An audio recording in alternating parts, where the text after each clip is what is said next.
Shalom, shalom, que la grâce du Seigneur repose sur vous.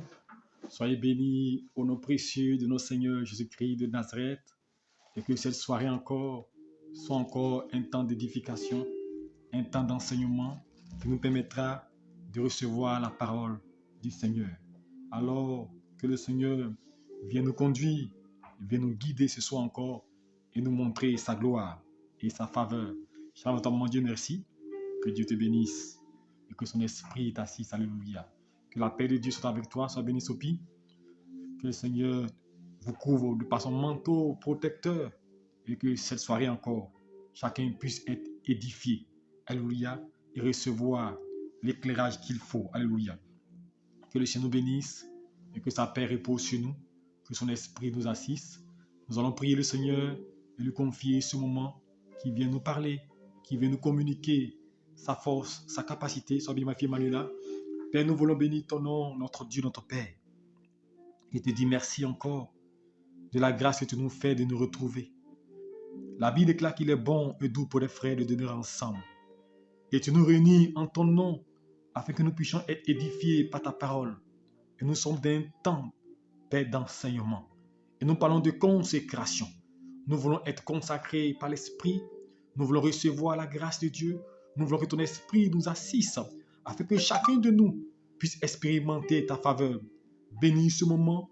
Sois avec nous, mon Dieu, afin que ce moment soit un moment de grâce, un moment de faveur, un moment de restauration. Merci pour ta grâce. Bénis ta parole au nom de Jésus-Christ. Amen.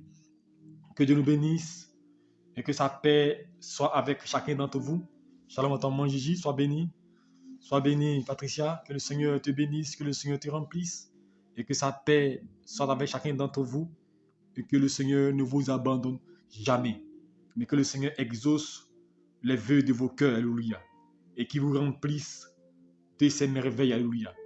Soyez bénis, alléluia. Depuis la semaine, nous avons entamé notre enseignement sur la consécration. Sois béni, Hippolyte, que la paix de Dieu soit avec toi. Nous avons entamé notre enseignement sur la consécration, alléluia. Nous avons commencé déjà par définir la consécration, alléluia, la différence entre consacrer à Dieu et se consacrer à Dieu, alléluia. Et le deuxième jour, nous allons parlé des étapes pour parvenir à la consécration, alléluia. Et aujourd'hui, par la grâce de Dieu, nous parlerons, alléluia, des dangers, alléluia, de profaner le sacré, alléluia, et le manque de consécration, alléluia. Que Dieu nous bénisse et que sa grâce soit avec nous, alléluia, et qu'il nous assiste. Et j'oubliais, hier, nous avons parlé des étapes de la consécration. Et hier, nous avons dit que pour les étapes de la consécration, il fallait d'abord recevoir l'appel, alléluia, accepter l'appel, alléluia. Et lorsque nous acceptons l'appel, nous devons être au service, alléluia. Donc, servir Dieu, alléluia, être dévoué à Dieu. Et là, nous serons éprouvés. Là, le Seigneur va nous façonner. Et quand nous sommes façonnés, alors il va y avoir une sélection. Dieu va sélectionner, choisir. Et quand il va finir de choisir, il va confirmer l'appel. Nous allons parler maintenant de consécration, alléluia. Soyez bénis, vous qui nous rejoignez, soyez bénis au nom de Jésus-Christ. Soyez bénis grâce Esther, soyez bénis maman Dominique. Que le Seigneur se bénisse, vous bénisse. Soyez bénis ma fille Sylvia. Que la grâce de Dieu repose sur vous. Ma fille Jenny, sois bénie. Je prie que le Saint-Esprit se souvienne de vous là où vous êtes. Alléluia. Et que son esprit vous assiste et vous guide. Alléluia. Et que l'onction de Dieu vous couvre. Alléluia. Donc aujourd'hui, le manque de consécration. Alléluia. Quel est le danger du manque de consécration ou le fait de profaner le sacré? Alléluia. Vous savez, depuis un certain moment, moi je ne marche plus par émotion. J'essaie d'interroger Dieu pour connaître souvent des causes de certaines choses. Parce que j'ai vu qu'en tant que chrétien, beaucoup de situations qui nous arrivent ne sont pas le fait des démons. Beaucoup de blocages de nos vies ne sont pas le fait de beaucoup de combats que nous menons ça et là. Mais souvent, les causes sont ailleurs, alléluia. Et parmi ces causes-là, on pourrait parler de ce que je vais enseigner ce soir, alléluia. Profaner le sacré est un danger. Le manque de respect du sacré est un danger. Et aujourd'hui, dans nos cieux, surtout dans les pays francophones, nous sommes champions dans profaner le sacré. Et tout à l'heure, écoutez-moi bien, je vais vous expliquer des choses simples. Vous savez, aujourd'hui, ce que les gens considèrent adultère, impudicité, vol, tuerie. Là, on parle de péché. Mais je vous dis, profaner le sacré est plus grave que ces choses-là. Parce que profaner le sacré, ce n'est même pas même... On ne le met pas dans le cadre du péché. On le met dans le fait d'offenser Dieu. Alléluia. C'est le fait même de se liguer contre Dieu. Alléluia. Alléluia. Alors quand tu as péché, tu demandes pardon au Seigneur. Alléluia. Mais quand tu profanes le sacré, ma soeur, le temps de demander pardon, même tu peux mourir. C'est pourquoi il est important d'avoir ces différents enseignements-là. Alléluia. C'est pourquoi nous nous avertions à vous donner ces enseignements-là. Notre premier verset va se trouver dans 1 Samuel chapitre 4. Je vais faire la lecture pour vous à partir du verset 1. Alléluia, à partir du verset 6. Rapidement, il dit la parole de Samuel s'adressait à tout Israël. Israël sortit à la rencontre des Philistins pour combattre. Ils campaient de Ben-Ezer et les Philistins étaient campés à Afek. Les Philistins se rangeaient en bataille contre Israël et le combat s'engagea. Israël fut battu par les Philistins qui tuaient sur le champ de bataille environ 4000 hommes. Le peuple entra au camp et les anciens d'Israël dirent: pourquoi l'Éternel nous a-t-il laissé battre aujourd'hui par les Philistins? Alors, allons chercher à Siloé l'arche de l'alliance de l'Éternel, qu'elle vienne au milieu de nous et qu'elle nous délivre de la main de nos ennemis. Le peuple envoya à Siloé, d'où l'on apporta l'arche de l'alliance de l'Éternel des armées qui siégeaient entre les chérubins, et les deux fils d'Élie, Ophni et Phiné, étaient là avec l'arche de l'alliance de Dieu. Lorsque l'arche de l'alliance entra dans le camp, tout Israël poussa des grands cris de joie et la terre fut ébranlée. Le retentissement des cris fut entendu par les Philistins et ils dirent: que signifient ces grands cris qui retentissent dans le camp des Hébreux? Et ils apprirent que l'arche de l'Éternel était arrivée au camp. Les Philistins eurent peur parce qu'ils crurent que Dieu était venu dans le camp. Il dit: malheur à nous, dit-il, car il n'a pas été ainsi jusqu'à présent. Alléluia. Je vais m'arrêter là. Vous voyez, la Bible déclare que Israël va aller combattre contre les Philistins. Et vous savez, à cette période-là, Israël avait la grâce, était consacré à l'Éternel. Je prends en même temps les deux, consacré et profané. Alléluia. Israël était consacré à Dieu. La main de Dieu était sur Israël. Alléluia. C'est pourquoi j'ai dit aux gens, quand la main de Dieu est sur quelqu'un, quand Dieu a consacré quelqu'un, quand Dieu a oint quelqu'un, mon frère, même s'il dort, rien ne peut contre lui. Parce que la main de Dieu l'a oint, Dieu l'a rempli. Alors toutes les batailles auxquelles Israël était confronté au peuple étranger, Israël avait la victoire. Et lorsque Israël partait en bataille et qu'il sentait que la bataille devenait difficile, il prenait l'arche de l'alliance pour l'envoyer sur le champ de bataille. Et quand l'arche arrivait, quand les gens savaient qu'il y avait l'arche, ils étaient rassurés parce qu'ils savaient que la victoire était palpable. Donc c'était un rituel pour Israël. Alléluia. Et voici que maintenant ils sont confrontés à une bataille avec les Philistins, mais les Philistins vont les vaincre. Alors ils vont aller vers l'Éternel pour dire: mais Seigneur, pourquoi les Philistins nous ont vaincus? C'est pas normal. Alors, qu'est-ce qu'ils vont faire? Ils vont aller prendre l'arche de l'alliance à Siloé. Alléluia. Ils vont aller chercher l'arche de l'alliance. Ils se sont dit: bon, comme on n'a pas pu les vaincre avec l'arche de l'alliance, on va utiliser Dieu pour aller les vaincre. Alléluia. Et ils vont aller sur le champ de bataille. Et pendant qu'ils partaient, la Bible, les Philistins ont entendu des grands cris de joie. Il dit: mais que se passe-t-il? On dit: ah, Israël a envoyé l'arche de l'alliance, les haches là, le sacré là. Ils ont envoyé ça parmi eux dans leur camp. Alors les Philistins ont eu peur. On commence à éprouver une grande crainte. Vous savez, le diable a peur quand Dieu est avec nous. Le diable a peur quand nous sommes consacrés par Dieu. Le diable a peur, les démons ont peur lorsqu'il sait que nous sommes environnés par la muraille de Dieu, que nous sommes consacrés dans la prière, dans la méditation à l'Éternel. Il a peur de nous. Alors ils ont commencé à avoir peur. Et un des Philistins dit: n'ayez pas peur, fortifiez-vous. On va les battre. Regarde, attention, ce n'est pas un jeu ceux-là. Quand l'arche est là, ils ont la victoire. Et malheureusement pour Israël, ce jour-là, ce qui n'est jamais arrivé dans l'histoire d'Israël, va arriver. Alléluia. Ils vont être battus. Mais ce qui n'est jamais arrivé, c'est qu'ils vont prendre l'arche de l'alliance. Ils vont arracher le sacré. Ils vont prendre le sacré pour partir. Mais pourquoi l'ennemi a réussi à prendre le sacré et à infliger Israël une grande défaite? Première des choses, ils ont profané le sacré. Alléluia. Parce que Élie, le sacrificateur, avait 2 fils, Ophni, alléluia, et Phiné. Et ceux-là devaient prendre la relève de leur père logiquement, mais ceux-là avaient des comportements de païens. Ils prenaient les viandes sacrifiées, ils mangeaient. Ce qu'on donnait à Dieu, ils touchaient. Donc déjà, la colère de Dieu était arrêtée sur la maison d'Élie. Et il a reçu cette prophétie de la part des hommes de Dieu pour lui dire, le malheur va arriver sur ta maison. Et Élie aussi a été coupable en ne disant rien, en restant sans réaction face aux agissements de ses enfants. Alléluia. Alors dans ces conditions-là, ils avaient déjà profané le temple de Dieu. Élie et Phiné et Ophni n'étaient pas consacrés à l'Éternel.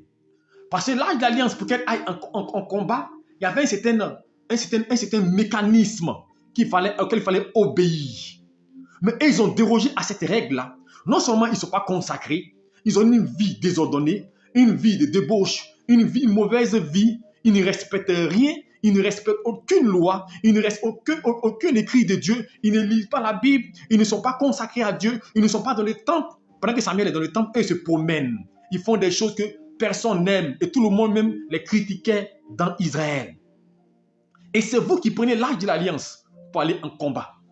Je disais une fois dans un enseignement, vous savez pourquoi souvent on dit le sorcier l'a tué, le démon l'a frappé.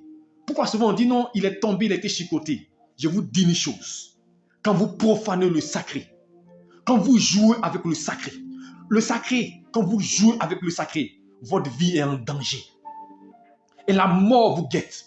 Quand vous jouez avec le sacré, la défaite sera votre partage. Quand vous jouez avec le sacré, vous allez connaître des difficultés, des problèmes. Ce n'est pas des démons, mais c'est parce que vous avez joué avec le sacré. Mais tu me diras, pasteur, comment je joue avec le sacré? Le sacré, je vous ai dit, une personne peut être consacrée à Dieu, elle peut être sacrée à Dieu. Une personne consacrée à Dieu, elle est dédiée à Dieu, sa vie ne lui appartient pas. Et si elle s'amuse avec sa vie, elle connaîtra des problèmes. Est-ce que vous comprenez? Une personne consacrée à Dieu qui joue et sa vie, elle peut mourir. On a vu Samson, il était consacré à Dieu. Qu'est-ce qui s'est passé? Il est mort. Quand vous êtes dédié à Dieu, vous devez vous consacrer à Dieu. Samuel a été dédié à Dieu, alors il s'est consacré à Dieu dans le temps au service d'Élie. Quand vous êtes consacré à Dieu, que vous jouez avec votre vie, vous allez connaître beaucoup de difficultés, de problèmes. J'ai vu des gens à qui on a dit, la main de Dieu est sur toi, tu as appelé à servir Dieu. Dieu les a révélés, ils ont vu des révélations eux-mêmes, ils ont vu des choses palpables, on les a confirmées. Mais malgré tout cela, ils disent non, ils ne veulent pas servir Dieu. Ils se cherchent, ils sont allés travailler, ils n'ont jamais eu de salaire. J'en connais des gens, ils sont allés travailler, ils ont eu des difficultés là-bas, on a menti sur eux là-bas. Quand tu es consacré à Dieu, mets-toi en action pour Dieu d'abord. Et Dieu te laissera faire ce que tu veux. Alléluia. Mais quand tu es consacré à Dieu et que tu laisses Dieu poursuivre tes projets, le malheur forcément va te gagner. Et le malheur a frappé Israël. Avoir Dieu avec toi ne veut pas dire que tu vas avoir forcément la victoire. Écoute-moi bien ce que je veux dire ça, cette partie-là. Avoir Dieu avec toi ne veut pas dire que tu auras forcément la victoire. Ce qui définit que tu auras la victoire, c'est que le Dieu qui est avec toi soit content de ta position et de ton état. Est-ce que vous comprenez? Je reprends. Avoir Dieu avec toi ne définit pas que là où tu vas avoir la victoire. La victoire sera manifeste du fait que Dieu est content de toi, de tes actions, de la manière dont tu marches avec lui. Sinon, chrétien, on n'aurait pas eu de problème. On aurait toujours eu la victoire dans toute situation. Mais souvent, nos comportements sont gauches. Souvent, nous avons des agissements négatifs. Or, la Bible déclare que ce qui crée une barrière entre nous et Dieu, c'est le péché. Vous allez avoir des difficultés dans votre vie. Vous priez Dieu, vous devenez maintenant le temple de Dieu, donc vous êtes le sacré. Vous laissez les mauvaises pensées, vous laissez la haine, vous laissez des mauvaises choses remplir vos cœurs, vous laissez des choses remplir vos cœurs, vous vous exposez à des problèmes. Ce qu'on appelle les portes d'entrée. Satan ne peut rien contre un enfant de Dieu. Mais seulement l'enfant de Dieu crée des portes qu'on appelle les portes d'entrée. La colère crée une porte d'entrée. Quand tu es colérieux, tu crées une porte d'entrée. Quand tu passes ton temps à faire palabre, à faire des discussions inutiles, tu crées une porte d'entrée. Souvent, vous savez, souvent on prie, on dit, mais pourquoi ma prière n'est pas exaucée? Je vous explique, c'est sur ces choses-là qui créent ces choses-là. Souvent, on cherche ailleurs, mais je ne comprends pas pourquoi je n'évolue pas. Mais des petites choses insignifiantes qui sont des blocages de nos vies, nous jouons avec le sacré. Quand tu es chrétien, c'est une responsabilité. Quand tu es chrétien, tu dois apprendre à travailler sur toi. Quand tu es chrétien, vois ton comportement, vois ton caractère. Je n'ai pas dit que c'est facile, mais il faut te remettre en cause. Parce que souvent, les chrétiens, nous ne remettons pas en cause. On pense que tout est bien. Non, il faut te remettre en cause. Est-ce que mon comportement-là est bon? Pour la question à ceux qui sont autour de toi, prends-toi personne. Est-ce que la magie, il faut dire, dites-moi la vérité, c'est pas grave. Et quand il te dit, il faut essayer de ranger. Sinon, je te dis, tu vas travailler en vain. Tu vas fournir des efforts, mais tu n'auras pas de résultats. Et beaucoup ne comprennent pas, ils n'ont pas de résultats. Parce que quand tu bafoues le sacré, quand tu joues avec le sacré, Satan sait que tu es en déphasage. Il entre dans ta vie et il crée la zizanie. Il ne peut pas te tuer, mais il crée la zizanie, il mélange ta vie. Et voici, la Bible déclare que quoi? Israël va subir une lourde défaite. Ils vont prendre l'âge de l'alliance. Alléluia. Ils vont arracher l'âge de l'alliance. Ce qui n'était jamais arrivé dans la vie d'Israël. Le but du diable, c'est d'arracher la présence de Dieu en toi. Le but du diable, c'est d'arracher la présence de Dieu en toi, que tu meurs spirituellement, que tu deviennes assoupi. Le but du diable, c'est de te faire pécher, de te faire tomber dans le discrédit, de te faire tomber dans les mauvaises choses, de te faire tomber dans ce qui est négatif. Voici le but du diable. Mais malheureusement, nous aussi, nous tombons dedans. Et il y a des choses qui sont simples qu'on peut laisser. Chrétien, pourquoi on est dur de cœur? Il y a des choses qui sont simples qu'on peut laisser. Mais tu prends ça et que tu connais l'impact que ça a sur ta vie, sur ta génération. Souvent, nos comportements, nos agissements agissent sur notre génération. L'acte qu'ils ont fait agit sur tout le peuple. Parce qu'après cela, la Bible qu'ils ont arraché l'âge de l'alliance, le malheur a commencé à frapper Israël. Est-ce que vous comprenez? La famine, la destruction a commencé à frapper Israël. Quand on profane le sacré, c'est dangereux. Alléluia. Je prends un autre cas.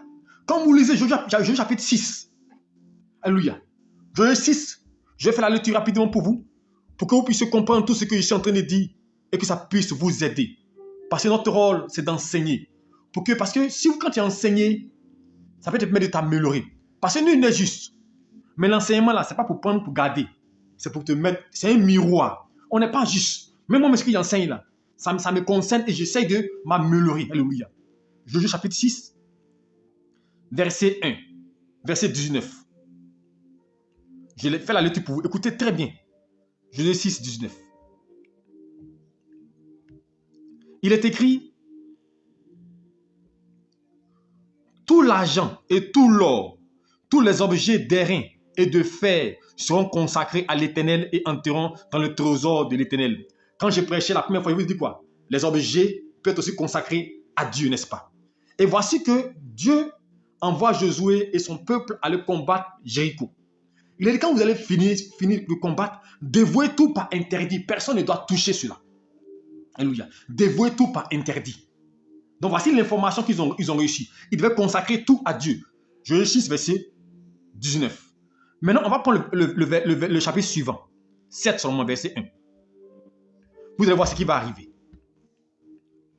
Josué chapitre 7, verset 1. Les enfants d'Israël commis une infidélité au sujet des choses dévouées par interdit. Akan, fils de Can, fille des Zadish, fille des Zérach, fille de la tribu de Juda, prit des choses dévouées et la colère de l'Éternel s'enflamma contre les enfants d'Israël.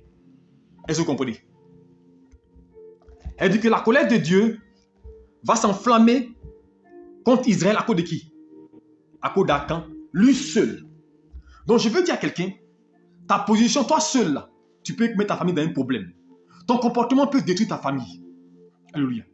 Les chrétiens aujourd'hui n'aiment pas entendre la vérité. Les chrétiens veulent qu'on leur dise ce qui les plaise. Voilà pourquoi vous aimez aujourd'hui les prédicateurs qui vous disent tu vas voyager, tu vas réussir, tu vas te marier, je te vois aux États-Unis, ta maison est remplie de bénédictions, tu es riche. Les gens aiment ces genre de choses-là. Mais les gens ne changent pas. Mais dites-moi, ça fait combien de fois on dit tu vas voyager, tu vas réussir, et puis tu es encore au même stade. On dit non que tu vas devenir milliardaire, mais 10 ans, 20 ans, tu n'as même pas une case. Chrétiens, mettons-nous en cause. Mettons-nous en cause. Cherchons à nous parfaire. On n'est pas juste. L'apôtre dit, je ne pense pas avoir atteint la perfection, mais je fais une chose. Je cours pour tâcher de le saisir. Mettons-nous en cause, travaillons sur nous. Il ne faut pas aimer ceux qui te disent c'est bon. Il faut aimer ceux qui sont durs avec toi. Ils vont t'aider. Même si ce qu'ils disent souvent n'est pas juste. Mais ça va te permettre de pouvoir faire attention. Parce que comme ils ont dit ça, il ne faut pas y tomber dedans. Mais nous, on aime les gens qui disent, non, tu es bien. Tu vois, non, tu es une bonne sœur. Tu es un bon frère. Non, ça va bien. Non. Il faut aimer quelqu'un qui te dit, ça là, c'est pas bien. La manière que tu fais là, c'est pas une bonne chose. Quand tu vas, si tu habites en tant que des gens comme ça va t'améliorer, de changer beaucoup de choses dans ta vie. Donc, vous voyez ici, Dieu dit aux enfants d'Israël, dévouez l'or, tout pas interdit. Ils sont partis. Quand lui, là, il est parti prendre. À cause de lui, Dieu a frappé tout Israël. La colère de Dieu a frappé Israël. Quand on profane, alléluia, ce qui est sacré, la mort nous frappe. La maladie nous gagne. Les problèmes nous gagnent. Les difficultés de nos foyers. Tu prends ton couple, ça ne marche pas. Souvent, on est assis là, on entend, rien ne bouge. Souvent, c'est ça. Parce qu'on profane le sacré. Mais le sacré aussi, je vais vous dire une chose. Une chose est sacrée. Ça, c'est une parenthèse. Pendant que Dieu m'a donné une révélation. Pendant que parler. Le sacré, le mariage, c'est sacré. Alléluia. Le mariage, il est sacré. Alléluia. C'est pour la Bible que le mariage soit honoré de tous. Mais aujourd'hui, j'ai l'impression que le mariage, il est bafoué. Le mariage est bafoué. Il n'y a aucun respect dans le mariage. Il n'y a aucune considération dans le mariage. Il n'y a aucune retenue dans le mariage. Aujourd'hui, j'ai l'impression que les couples, ils se font la guerre dans le mariage. Mais parce que les couples ne savent pas qu'ils ont une responsabilité. Dieu va vous demander compte. Je vous dis une chose. Vous qui êtes mariés, Dieu vous donnera compte de vos foyers. Parce qu'on est des mariages. Alléluia. On est des mariages. Et puis on ne s'entend pas. On est des mariages. On ne peut pas se comprendre. On ne peut pas se pardonner. On ne peut pas échanger. On dit que l'autre a peur de l'autre. C'est-à-dire que dans les mariages, tu vois les gens qui ont peur de faire. Non, frère, c'est pas bon. On doit être libre. Même je dois être libre de dire quelque chose à ma femme. Et puis, ça ne fait rien. Je peux dire quelque chose de mauvais à ma femme. Non. Mais dans le mariage, on a peur. Si je dis ça là, elle va se fâcher. Elle va me couper. Non. Parce que on a bafoué le sacré. Oh, le mariage est sacré. Donc, je fais une parenthèse pour dire à toutes ces personnes mariées, faites attention. Faites attention. C'est pourquoi souvent, quand on commence à jouer avec le mariage, quand tu t'attaches à quelque chose qui n'est pas bon, Dieu va t'enlever ça. C'est pourquoi j'ai dit aux gens, je l'ai prêché la dernière fois, j'ai dit, les gens disent, non, bon, le divorce, c'est là. Moi, je ne suis pas un adepte de divorce. Non, c'est pas ça, je me motive. Mais j'ai dit une chose. Ce que Dieu n'a pas joint, on fait comment? Moi, c'est la question que je pose. Sinon, ce que Dieu a uni là, on ne sépare pas. Mais ce que Dieu n'a pas joint, on fait comment? On laisse. C'est la question que, bon, ceux qui sont érudits vont répondre. Parce que ce que Dieu a joint, il ne faut pas se séparer. Mais est-ce que Dieu n'a pas joint? Quand des gens viennent, moi je connais un homme de Dieu qui a marié une sorcière. Elle l'a envoûtée. Mais c'est après le mariage qu'il s'est rendu qu'elle est sorcière. Et comment elle a découvert. Mais elle voulait plusieurs fois le tuer. Bon, il dit, bon, il va faire délivrance. Mais elle ne veut pas laisser. Parce qu'elle est reine. Elle est reine mère dans son royaume. Ce mariage, c'est Dieu qui a joint. C'est pourquoi je dis aux gens, vous qui n'êtes pas mariés, ou même vous qui avez fait des échecs, priez Dieu. On ne s'engage pas comme ça. Priez Dieu. Parce que Dieu est là, ce que Dieu a joint là, ne brisons pas ça. Priez Dieu. Sinon, vous êtes en train de vous briser. Parce que ce que Dieu n'a pas uni, je dis aux gens, ce que Dieu n'a pas uni là, quand on monte, on descend, ça va briser. Aujourd'hui, le monde unit des gens. Les pasteurs unissent des gens que Dieu n'a pas unis. Moi, je le dis, prophète Cabran, et j'assume. Il y a des gens il y a des mariages qui sont faits, qui ne sont pas de Dieu. Les gens s'élèvent aujourd'hui parce qu'ils brûlent. Aujourd'hui, c'est la vérité. Dans l'église, les gens brûlent. Voici la vraie vérité. Ils brûlent. Et comme ils brûlent, ils ont vu une sœur, je vais l'épouser. C'est du faux. Ça ne peut pas réussir. Et après, ils en souffrent. Aujourd'hui, là, ce n'est pas officiel, mais les gens divorcent beaucoup.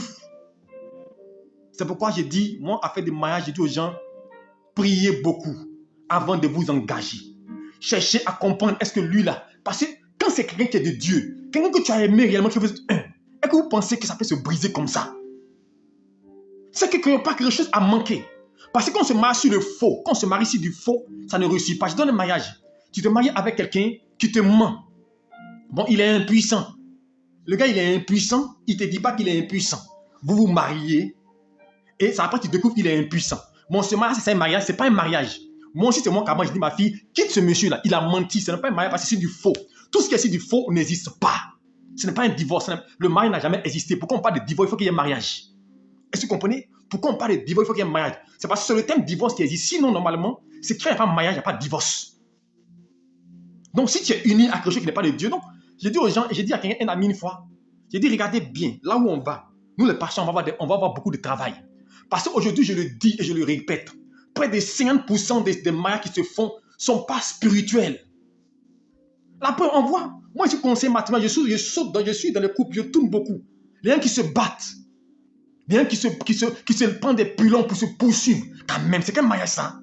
Mais parce qu'on n'a pas étudié, on a regardé l'euphorie, on a profané le sacré. Or, le mariage, il est sacré. Je vous dis, le mariage, il est sacré. C'est pas la Bible déclare que ce que Dieu a uni, que personne ne puisse détruire cela.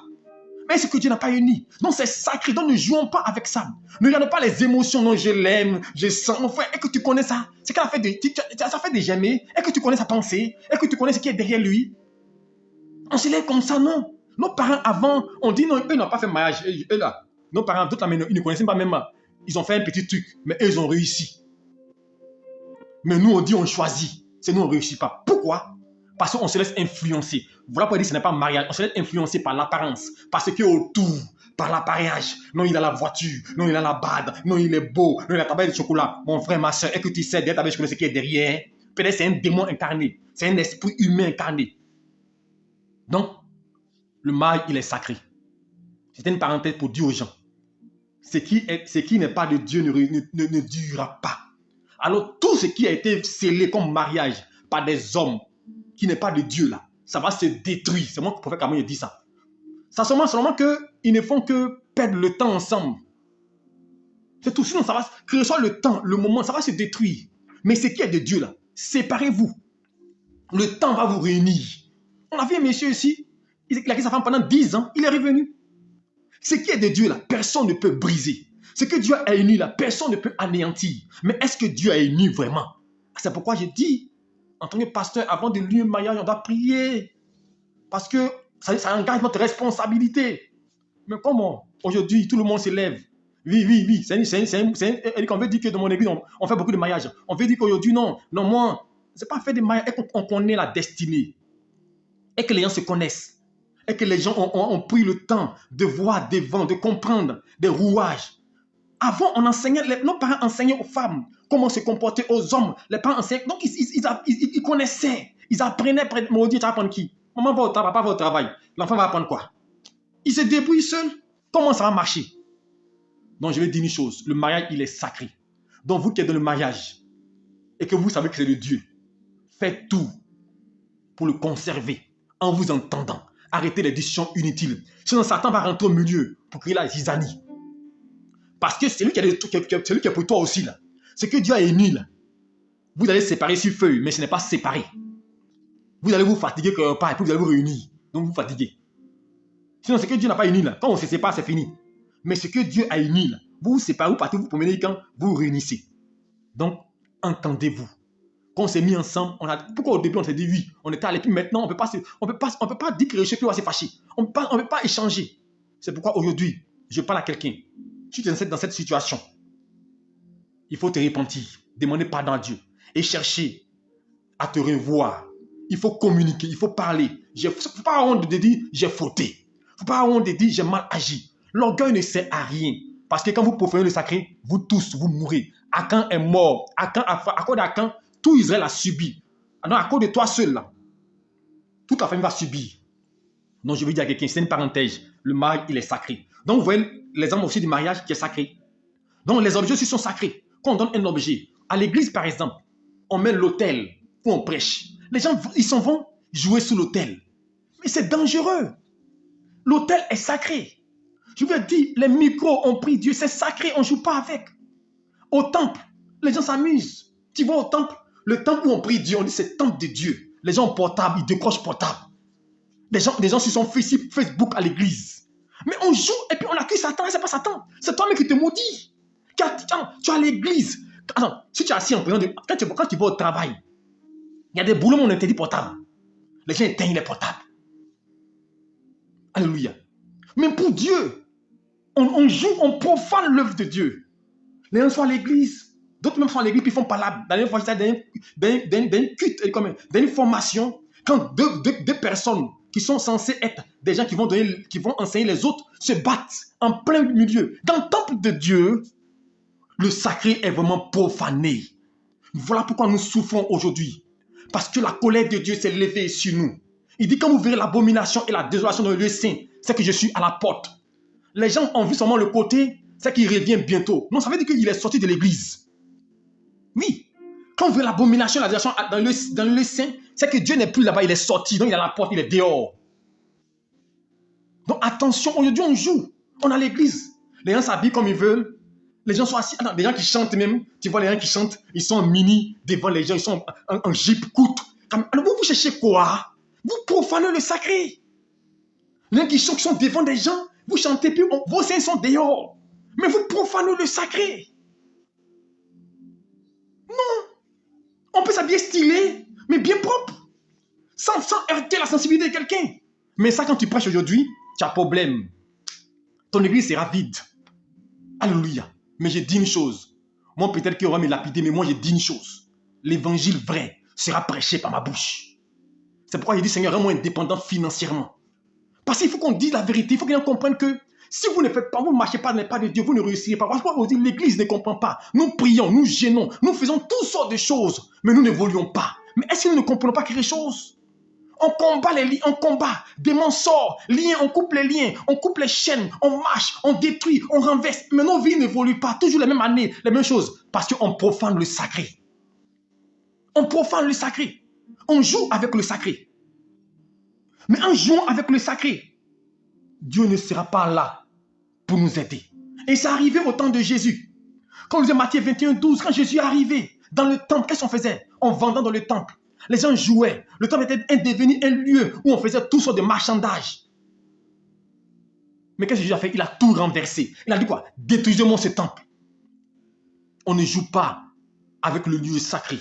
On ne joue pas avec la vie que Dieu nous a donnée. On ne s'amuse pas avec ça. Sinon, on va tourner en rond des années. On ne comprendra pas. Ce n'est pas une question de démon. Ce n'est pas fait de démon sorcier. C'est toi-même qui es responsable.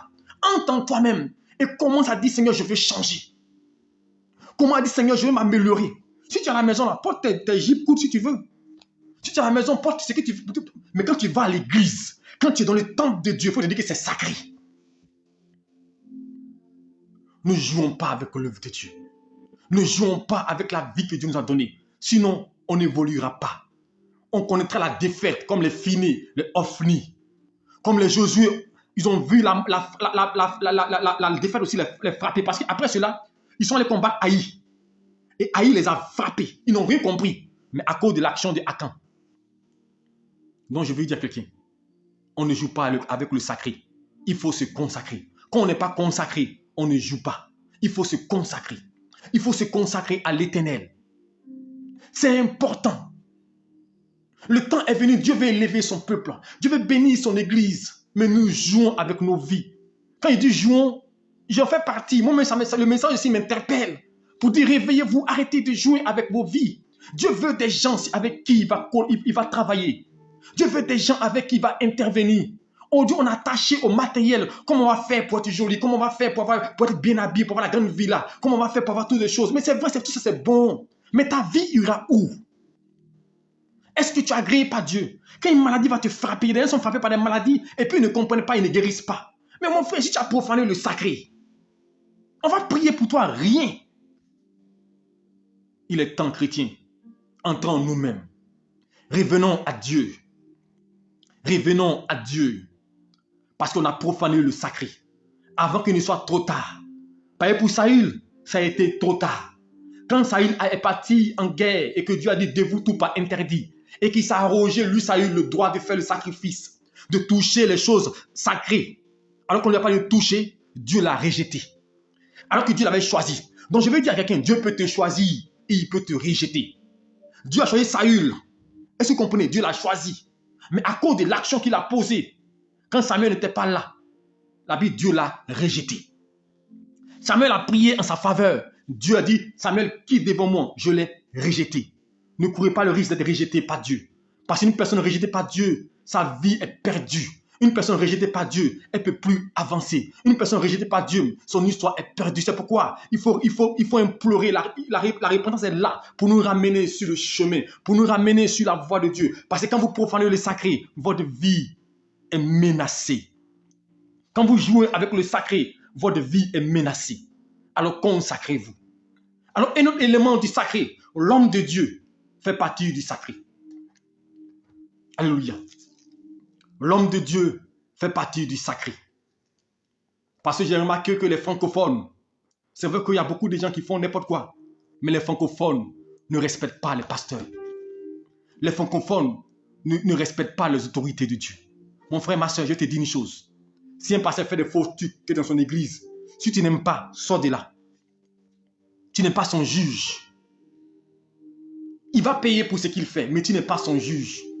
Aujourd'hui, on dit les fidèles. Vous ne savez pas que souvent, on attire aussi des malédictions sur nous. Regardez l'exemple de Marie. Moïse promulgue la loi. Moïse dit que dans la loi, là, on doit marier une femme étrangère. Donc, Marie dit, Moïse a pris une femme étrangère. Alors, Marie et Aaron s'asseyent. Il dit, mais Moïse, ce qu'il a fait là, ce n'est pas normal. Moïse n'est pas bien. Lui, il donne la loi et puis il n'obéit pas à la loi. Qu'est-ce que Dieu a fait? Dieu a frappé Marie de lèpre. Mais est-ce que Marie, ce qu'elle a fait, était mauvais? C'est la question qu'on peut se poser. Est-ce que ce qu'elle disait n'était pas vrai? C'était vrai, n'est-ce pas? C'était vrai que Moïse a transgressé les règles. Mais Marie n'est pas le juge de Moïse. L'homme de Dieu, il est établi sur toi. Il peut t'intercer. Mais lui, c'est Dieu qui l'a établi. Ne courez pas le risque de rentrer dans des choses que vous ne maîtrisez pas. Est-ce que vous comprenez? Marie a été frappée de lèpre pour une vérité qu'elle a dit. Mais elle s'est attaquée au sacré. Est-ce que vous comprenez? Aaron, il a été épargné parce qu'il était consacré à Dieu. Mais il a quoi? Il a perdu de prendre le relais. Parce qu'à cause de cette action-là, il est mort, il n'a pas réussi la grâce. C'est Jésus qui a pris le relais. Alors que peut-être qu'il aurait pris le relais. Ne pensez pas que Dieu il laisse tomber, non. Quand vous profanez le sacré, le péché, Dieu vous demande pardon, il laisse tomber. Mais quand vous profanez le sacré, c'est dangereux pour vous. Ne jouez pas avec les pasteurs. Je n'ai pas dit des faux pasteurs. Je n'ai pas dit des gens qui donnent le titre pasteur. Des gens qui montrent qu'ils sont pasteurs. Je ne parle pas d'eux. Quand tu sais que quelqu'un est un véritable pasteur, ne joue pas avec lui. Parce que tu peux t'attirer des malédictions. Tu peux t'attirer des choses inutiles. Parce qu'il y a des gens, et pas forcément des pasteurs, même des pères, des fidèles, même des gens que Dieu a oint. Tu joues avec eux, tu souffres. Les gens ne comprennent pas souvent des malheurs qui les trouvent ça. Il y a des gens, tu leur parles mal, tu t'en vas, quelque chose t'arrive. On ne joue pas avec le sacré. C'est pour la Bible déclare. Dans le psaume 105, verset 15, il dit ne touchez pas à mes oints. Je n'ai pas dit à ceux qui se font appeler. Quand quelqu'un est oint de Dieu, quand quelqu'un est véritable de Dieu, mon frère, laisse-le. Même s'il a fait des choses, laisse-le avec Dieu. Prie pour lui. Sinon, tu vas t'attirer des malheurs. Alors ce soir, je vais interpeller des gens. Beaucoup de choses qui nous arrivent sont nous-mêmes de notre fait. Parce que nous créons des brèches. Nous créons des portes d'entrée. Ce que nous devons faire, honorons le sacré. Je vous donne l'exemple des anglophones. Vous savez, souvent, quand tu vas dans une église anglophone, tu as l'impression qu'ils sont meilleurs que nous. Non, parce qu'eux, ils ont compris les principes. Je dis aux gens, dans la vie, il y a des principes. La Bible dit, par exemple, je vous donne un principe biblique. Honore ton père et ta mère. C'est un principe de Dieu. Si ton papa est voleur, si ta maman est menteuse, si elle est sorcière, ça, ce n'est pas ton problème. La Bible dit, honore ton père et ta mère. Est-ce que vous voyez? Ah, c'est un principe. Donc, le principe n'a rien à voir avec la personne. La personne peut agir négativement. Alléluia. Mais le fait qu'il y a une position, c'est comme par exemple en Côte d'Ivoire aujourd'hui, je vois des gens qui disent le président, il est maudit, des gens qui sont prédicateurs. Il va dire, mon frère, attention. La Bible déclare que les autorités viennent de Dieu. Souvent, vous savez, il y a des choses dans lesquelles on parle qui nous attirent des malédictions. Non, le président, il n'est pas... Nous-mêmes, souvent, on parle ça parce que vous savez, nous autres, il y a quelques temps de cela, on avait un bord. Mais on a compris que ce n'est pas bon. Mais un bord caché, parce que moi, je dis, quand tu es pasteur, il ne faut pas avoir de bord. Parce que tu ne sais pas, ton fidèle, là, tu as plusieurs fidèles de différents bords. Donc, il faut venir afficher dans l'église pour dire, non, on doit voter tant, comme les pasteurs qui font. Moi, je n'ai jamais fait ça.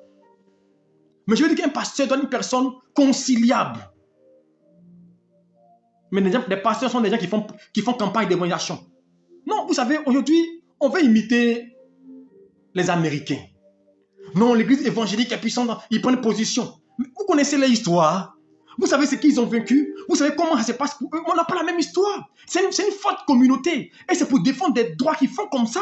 Et puis ils parlent de manière unanime. Ici, là, elles n'ont pas de manière unanime. On insulte le président. On insulte l'autorité. Tu insultes ton chef. Tu insultes ton patron. Mais c'est une autorité établie sur toi. Donc tu vas subir ton patron que tu insultes là. Tu subis quelque chose. Est-ce que vous savez ça? On doit vous enseigner des choses. Tu vas au travail, ton DG, quand tu parles mal de lui là, tu subis quelque chose. Peut-être tu ne vois pas. Parce que la Bible dit que ceux qui sont établis sur vous là, de les respecter. Même dans un petit groupe, on a nommé chef. Tu dois le respecter. Il dit soumettez-vous aux autorités. Celui qui est établi sur vous. Le président a été établi. C'est même qu'il dit ça. La Bible dit. Ils viennent de Dieu, ceux qui les mettent. Donc on doit les respecter. Je peux ne pas l'aimer, mais je dois le respecter. Parce que Dieu peut l'enlever s'il veut.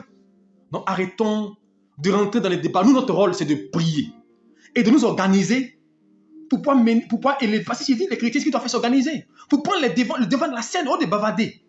Oui, j'aime pas ça. Travaillons pour être ministre, pour être DG, pour prendre la haute position. Et pour se présenter aux élections, puis on va vous voter. On est assis là en train de prier matin, midi, soir. Et c'est les païens seulement qui se présentent depuis qu'ils sont présidents. On les juge, on les insulte. Non, il a 4 femmes. Non, il a 5 femmes. Quittez devant les gens. Non. Dieu savait ça, puis il a établi. Respectons les autorités. Leur vie, ça ne nous intéresse pas. Dieu va les juger. Alléluia. Donc respectons le sacré. Respectons le sacré. La Bible déclare que Saül était en mauvaise posture. Est-ce que vous comprenez? Saül était en mauvaise posture. Saül a commencé à porter atteinte à la vie de David.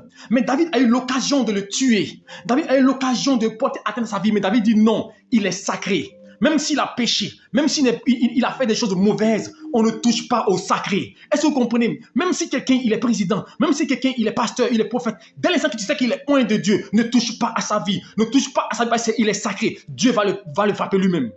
David ne l'a pas touché. Parce que David a compris qu'il était sacré. Mais Saül n'a pas compris cela. Il a voulu porter atteinte à la vie de David. Qu'est-ce qui s'est passé? Il est mort. On ne joue pas avec le sacré. On ne joue pas avec le sacré. Chrétiens, je vais vous dire une chose. Il est temps que nous comprenions que on a d'autres combats à mener. On est trop focalisé sur les démons, les sorciers. Travaillons pour nous-mêmes là. Avancer vers Dieu. Pour nous parfaire. Tout en train de couper, de découper, de gêner. Vous gênez quand vous devenez sec dans le gêne là. Mais tu ne respectes rien. Il faut gêner 10 jours, 100 jours. Tu vas rester pareil. Il faut prier des heures. Il faut passer ton temps à prier matin, midi, soir. Mais tu es méchant. Tu insultes. Tu ne respectes pas ton pasteur, ta famille. Tu ne respectes aucune personne, ta maman. Tu ne respectes personne. Et puis tu dis, je suis prédicateur. Il ne faut pas te blaguer, mon frère. Dieu ne te voit pas. Il y a des principes dans la Bible. Respectons ces principes-là. Quand nous brisons ces principes-là, on attire la malédiction sur nous. Alors je vous dis une chose. Il est temps. Tout le monde, on a péché. Tout le monde, d'une manière ou d'une autre, on a bafoué le sacré. L'anglophone, tu vas là-bas. On dit son pasteur comme ça. C'est pas son pour lui. Il ne va pas chez le pasteur, il va chez Dieu. Quand vous partez à l'église là, ne partez pas chez le pasteur, partez chez Dieu. Est-ce que vous comprenez? Tu prends ta Bible. C'est qui il dit là? Tu écris, si ce n'est pas de Dieu là, tu n'as pas envie de suivre. Si ça ne te convient plus, mon frère, il y a beaucoup d'églises où il y a des bons pasteurs, tu prends ta route. Mais tu es assis dans l'église du monsieur. Il y a sa tête. Regarde comment il est là-bas. Il y a sa femme. Mais tu es en train de tirer ta malédiction sur toi. Quand tu ne veux plus quelque chose, tu quittes de là. Mais il ne faut pas jouer avec le sacré. Plusieurs, aujourd'hui, ont des problèmes dans les maisons, dans leur travail, parce qu'ils ont attaqué des pasteurs, ils ont attaqué des hommes de Dieu, parce qu'ils sont élevés comme des sacrés, ils ne comprennent pas, les vies n'évoluent pas, on ne joue pas avec le sacré. Si tu joues, si les gens sont faux pasteurs, tu peux jouer avec eux. Il n'y a rien qui va t'arriver. Mais si quelqu'un est loin de Dieu, je vous dis, si quelqu'un est loin de Dieu, le fait d'avoir une mauvaise pensée contre lui, tu vas voir la semaine qui va t'arriver. Si quelqu'un est loin de Dieu, il ne parle même pas même. Donc attention, ne jouons pas avec le sacré. Voilà pourquoi aujourd'hui l'église ne comprend pas. Elle n'évolue pas malgré ses jeûnes, malgré ses prières, malgré ses offrandes. D'autres font offrandes, ils font 2 fois 10 même, 20%, 30%. Mais ils font toutes ces choses-là, mais ils ne respectent rien. Ils ne respectent rien. Je connais une dame, par exemple, à qui j'ai interpellé une fois. Mais c'est une dame, tu la vois gentille, qui est prête à faire des dons, des trucs, mais elle est impolie envers son mari. Son mari parle un, parle deux, elle est prête à saisir sa colle. Il a dit, moi, ça ne marche pas avec moi. Non, on ne fait pas comme ça. Même si on ne fait pas ça. On ne joue pas avec le sacré. Alléluia. Je vois des hommes porter main à les femmes. Des hommes priver les femmes d'écrire des choses. On ne joue pas, c'est pas bon. Voici pourquoi des malheurs sont entrés dans nos vies. Chrétiens, on ne joue pas avec le sacré. Ce que Dieu a dit, c'est sacré. Il dit le mariage est sacré. Il dit les parents sont sacrés. Il dit la Bible est sacrée. Les pasteurs sont sacrés. Ceux qui la ont, ils sont sacrés. Il dit son temple est sacré. On ne joue pas avec ces choses-là. Donc aujourd'hui, il faut commencer à lister ce qui est sacré. Et il faut commencer à faire attention. Si tu avais commencé à mal agir, Seigneur, pardonne-moi. Donne-moi la force de réparer mon erreur. Mais un jour avec les sacrés. Je vois aujourd'hui des gens, des pères, je vois des gens, ton père spirituel qui t'a formé, qui a fait tout pour toi. Et puis aujourd'hui, tu t'es levé, aujourd'hui, tu as un autre père spirituel. Sous prétexte que non, il t'a dit un mot qui ne te plaît pas. Non, si tu as chassé, il n'y a pas de problème, si tu as écarté, mais il faut te réconcilier. Tu peux rester réconcilier lui-même si c'est notre cas. Mais tu te lèves, tu t'en donnes tous tes dons à quelqu'un d'autre. Écoute, c'est logique. Non, il y a des principes dans la Bible. La Bible, il y a des principes. Ce soir, je vais seulement expliquer aux gens. Tout ce que nous faisons, ce n'est pas fait de démons. Ce n'est pas fait de sorciers. Souvent, nous-mêmes, nous sommes responsables de ce qui nous arrive. Il y a des choses simples auxquelles nous n'obéissons pas. Vous savez, tu vas commettre impudicité, commettre adultère. Seigneur, pardonne-moi, tu seras sincère. J'ai dit, mon fils, ma fille, je t'ai pardonné. Mais tu vas le toucher, ce qui est saint, ce qui est sacré. Mon frère, c'est que tu vas subir. Regardez, il dit, Saül a fait cela. Dieu dit, je l'ai rejeté. Samuel prie, mais pour dire, Seigneur, pardon. Dieu dit, Samuel, quitte devant moi. Aujourd'hui, voici pourquoi aujourd'hui, les vies ne marchent pas. Rien ne bouge. Parce qu'on a désacralisé ce qui est sacré.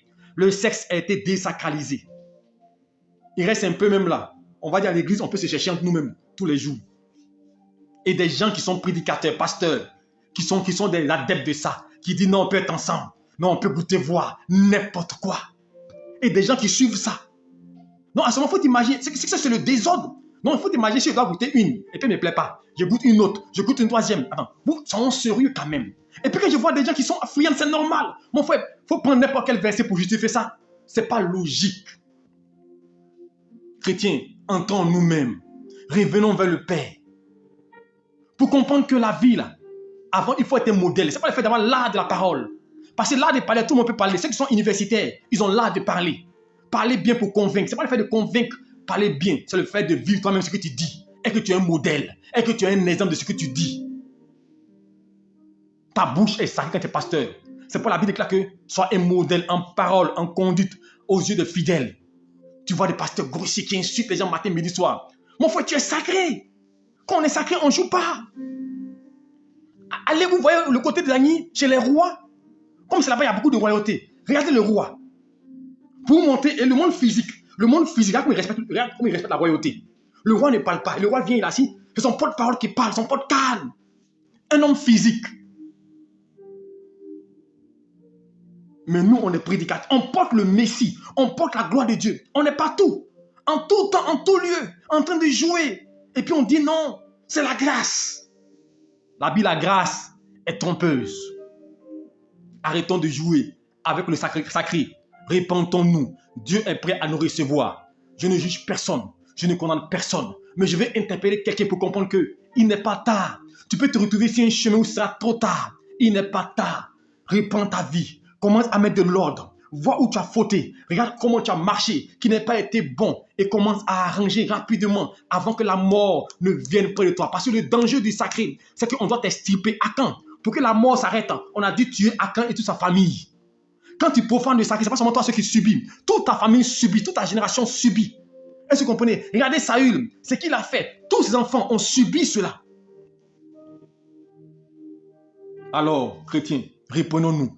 On ne joue pas avec le sacré. Le sacré peut être simple, mais souvent on joue le sacré, on s'amuse le sacré.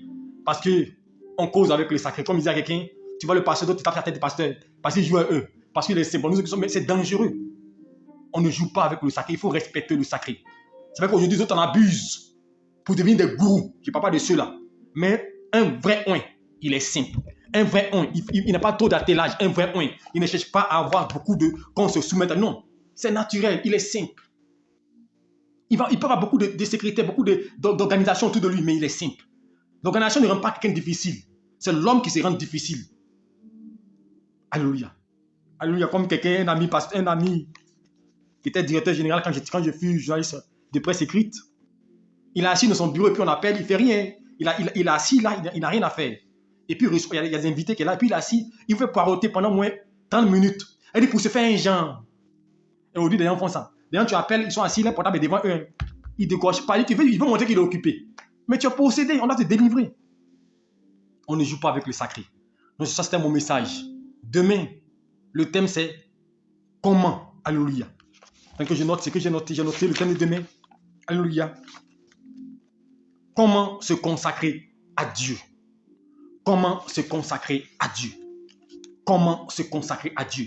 Donc demain ne manque pas. Alléluia. Pour que tu apprennes à te consacrer à Dieu et à mettre de l'ordre. Je donne les différents remèdes pour pallier à tout ce que j'ai dit.